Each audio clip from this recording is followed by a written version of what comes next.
Guys, ഞാൻ ഇന്ന് വന്നേക്കുന്ന ഒരു റെസിപ്പി വീഡിയോ ആയിട്ടാണ്. ഭയങ്കര സിമ്പിൾ ആയിട്ടുള്ള ഒരു റെസിപ്പിയാ, പക്ഷെ ടേസ്റ്റിന്റെ കാര്യത്തിൽ ഒട്ടും കോംപ്രമൈസ് ചെയ്യാൻ പറ്റാത്ത അത്ര കിടില റെസിപ്പിയാണ്. അപ്പൊ രാത്രി 12 മണിയൊക്കെ ആകുമ്പോഴത്തേക്ക് നമുക്കൊരു വിശപ്പിന്റെ വിളി വരാറുണ്ട്. അപ്പൊ നമ്മൾ സ്ഥിരമായിട്ട് ഉണ്ടാക്കി കഴിക്കുന്ന ഒരു റെസിപ്പിയാ ഒരു സോയാബീൻ റൈസ് ആണ്. നമ്മുടെ വീട്ടിൽ എപ്പോഴും ഉണ്ടാവുന്ന ഇൻഗ്രീഡിയൻസ് കൊണ്ട് കുക്കറിൽ പെട്ടെന്ന് ഉണ്ടാക്കാൻ പറ്റുന്ന ഒരു റെസിപ്പിയാണ്. അപ്പൊ റെസിപ്പിയിലോട്ട് ആദ്യം തന്നെ ഞാൻ സോയാബീൻ അങ്ങോട്ട് ഫ്രൈ ചെയ്ത് വെച്ചു. അതിൻ്റെ റെസിപ്പി ഞാൻ ഷോർട്സിൽ ഇട്ടിട്ടുണ്ട്.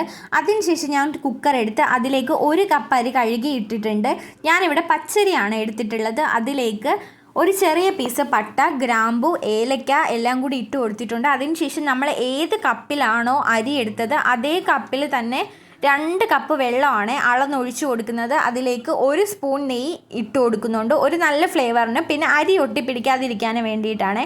അതിലേക്ക് ആവശ്യത്തിനുള്ള ഉപ്പിട്ട് കൊടുത്തിട്ടുണ്ട്. കുക്കർ അടച്ചു വെച്ച് ഒരേ ഒരു വിസിൽ മാത്രം കേൾപ്പിച്ചിട്ട് ഫ്ലെയിം ഓഫ് ചെയ്ത് വെക്കുക. അതിന് ശേഷം ഒരു പാത്രത്തിലേക്ക് എണ്ണയും നെയ്യും കൂടി ഞാൻ മിക്സ് ചെയ്തിട്ട് കൊടുത്തിട്ടുണ്ട്. അതിലേക്ക് അരിഞ്ഞു വെച്ചിരിക്കുന്ന ക്യാരറ്റ്, സവാള, പച്ചമുളക് ഇട്ട് നന്നായിട്ട് ഇളക്കി കൊടുക്കുക കേട്ടോ. ഞാൻ ഇതിനകത്തേക്ക് 1 സവാള, 1 ക്യാരറ്റ്, 1 പച്ചമുളകാണ് ഇട്ട് കൊടുത്തിട്ടുള്ളത്. നന്നായിട്ട് വാടി വരുമ്പോഴത്തേക്ക് മസാലയ്ക്ക് വേണ്ടിയിട്ട് കുറച്ച് മുളക് പൊടി, ഒരു പേരിന് വേണ്ടി മാത്രം. അത് കഴിഞ്ഞിട്ട് 2 സ്പൂൺ മല്ലിപ്പൊടി ഇട്ട് കൊടുത്തിട്ടുണ്ട്. ഇതിൽ മല്ലിപ്പൊടിയാണ് മുന്നേ നിൽക്കേണ്ടത്, അപ്പോൾ മല്ലിപ്പൊടി ഇട്ട് കൊടുത്തു. അതിനുശേഷം ഗരം മസാല, കുറച്ച് ചിക്കൻ മസാല ഇത്ര ഇട്ട് കൊടുത്ത് നന്നായിട്ട് ഇളക്കി കൊടുക്കുക. ഈ മസാലയുടെ പച്ചമണം മാറുന്നത് വരെ നല്ല പോലെ ഇളക്കി കൊടുക്കുക. അങ്ങനെ നന്നായിട്ട് ഇളക്കി കൊടുത്ത് ഇതിൻ്റെ പച്ചമണം മാറിയ ശേഷം നമ്മളവിടെ നേരത്തെ ഫ്രൈ ചെയ്ത് വെച്ച സോയാബീൻ ഇതിലേക്ക് ഇട്ട് കൊടുക്കുക. അത് നന്നായിട്ട് മിക്സ് ചെയ്ത ശേഷം ഇതിലേക്ക് കുറച്ച് നാരങ്ങ നീര് പിഴിഞ്ഞൊഴിച്ച് കൊടുക്കുക കേട്ടോ.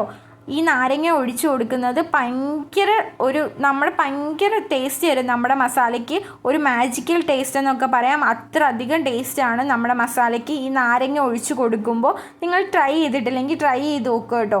അത് കഴിഞ്ഞ് അത് നന്നായിട്ട് ഇളക്കി കൊടുത്ത ശേഷം അതിലേക്ക് കുറച്ച് മല്ലിയിലയും കറിവേപ്പിലയും ഇട്ട് കൊടുത്തിട്ടുണ്ട്.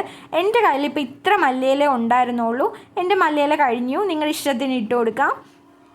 അതിനുശേഷം ഞാൻ കുക്കർ തുറന്ന് ആ റൈസ് അതേ പാത്രത്തിൽ തന്നെ അടിയിൽ ഇട്ട് കൊടുത്തു. ശേഷം മസാല മുകളിലായിട്ട് ഇട്ട് കൊടുത്തു. ഒരടപ്പെടുത്ത് അടച്ചു വെച്ചു. ഒന്ന് പതിഞ്ഞിരുന്ന് വേവട്ടെ. അത് കഴിഞ്ഞ് ഒരു 15 മിനിറ്റ് കഴിയുമ്പോഴത്തേക്ക് ഈ അടപ്പൊന്ന് തുറക്കുമ്പോൾ ഉണ്ടോ കിടില ഒരു മണം വരും.